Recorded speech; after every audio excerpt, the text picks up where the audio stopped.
વિદ્યાર્થી કેમ્પસોમાં નશાના દૂષણનો મુદ્દો છેલ્લા ઘણા સમયથી ચર્ચામાં રહ્યો છે.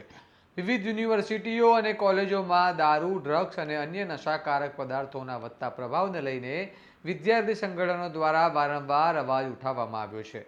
પહેલા એનએસયુઆઈ દ્વારા અનેક જગ્યાએ વિરોધ પ્રદર્શન કરવામાં આવ્યા, ત્યારે હવે ભાવનગર યુનિવર્સિટીમાં આ મુદ્દે એબીવીપી પણ મેદાને ઉતર્યું છે. કેમ્પસમાં વધતા નશાના કારોબાર અને અસામાજિક તત્વોના ત્રાસને લઈને એબીવીપી દ્વારા યુનિવર્સિટી પ્રશાસન સામે ઉગ્ર રજૂઆત કરવામાં આવી છે. આવો વિગતે વાત કરીએ સમગ્ર મામલા વિશે આ અહેવાલમાં. નમસ્કાર, હું ચિરાગ વર્ષાબેન, આપ જોઈ રહ્યા છો સ્વમાન.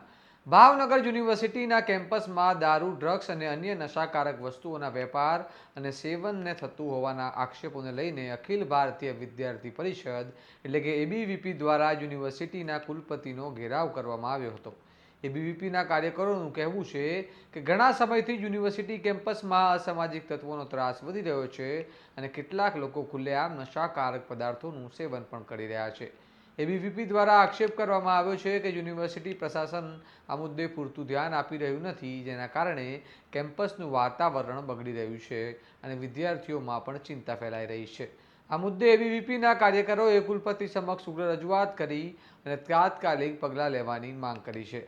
વિદ્યાર્થી સંગઠન દ્વારા માંગ કરવામાં આવી છે કે યુનિવર્સિટી કેમ્પસમાં નશાકારક પદાર્થોના વેપાર અને સેવન પર ચાંપતી નજર રાખવામાં આવે, કેમ્પસમાં સુરક્ષા વ્યવસ્થા વધુ મજબૂત કરવામાં આવે અને આવા કારોબારમાં સંડોવાયેલા લોકો સામે કડક કાર્યવાહી કરવામાં આવે. અને એબીવીપીએ ચેતવણી પણ આપી છે કે જો આગામી 2 દિવસમાં તેમની માંગણીઓ પર કોઈ કાર્યવાહી નહીં કરવામાં આવે તો તેઓ વધુ ઉગ્ર આંદોલન કરશે. સાંભળો આ મુદ્દે ભાવનગર એબીવીપીના અધ્યક્ષ શું કહી રહ્યા છે. ભાવનગર યુનિવર્સિટીની અંદર રજૂઆત કરવા આવ્યા છીએ. બીકોમ સેમ 4 અને બીકોમ સેમ 5 ની અંદર મેનેજમેન્ટ વિષયની અંદર સરખો અભ્યાસક્રમ બાબતે અત્યારે અમારે પીવાના પાણીના યુનિવર્સિટીની અંદર જે બધા ગાઢ જે ઘટાડ્યા એના કારણે કપલોનો જે બધો જમાવડો થાય છે એ બંધ કરાવવા બાબતે અને યુનિવર્સિટીની અંદર જે બધા અસામાજિક તત્વો બેસે છે તે દૂષણ બંધ કરાવવા માટે અમે આવ્યા છીએ. પરીક્ષા બાબતે અમે એનઈપી પ્રમાણે વર્ષમાં 2 વાર પરીક્ષા લેવામાં આવે છે અને ભાવનગર યુનિવર્સિટી અંદર ખાલી 1 જ વાર પરીક્ષા લેવામાં આવે છે. તે સંદર્ભે અમે આવેલા છીએ.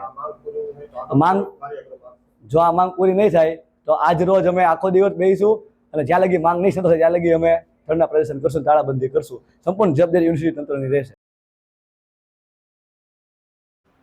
ઉલ્લેખનીય છે કે અત્યાર સુધી વિદ્યાર્થીઓમાં વધતા નશાના દૂષણને લઈને એનએસયુઆઈ દ્વારા પણ અનેક વખત વિરોધ કરવામાં આવ્યો હતો. હવે એબીવીપી પણ આ મુદ્દે સક્રિય બનતા યુનિવર્સિટી પ્રશાસન પર દબાણ વધ્યું છે. હવે જોવાનું રહેશે કે યુનિવર્સિટી પ્રશાસન આ મામલે શું પગલાં લે છે અને શું એબીવીપીની માંગણીઓ સ્વીકારવામાં આવે છે કે પછી વિદ્યાર્થીઓને વધુ ઉગ્ર આંદોલનનો માર્ગ અપનાવવો પડે છે. આ મામલે તમારું શું મંતવ્ય છે અમને કમેન્ટ બોક્સમાં જણાવો અને આવા વિગતવાર અહેવાલ માટે સ્વમાનની ચેનલને લાઇક, શેર અને સબસ્ક્રાઇબ કરવાનું ભૂલતા નહીં. નમસ્કાર.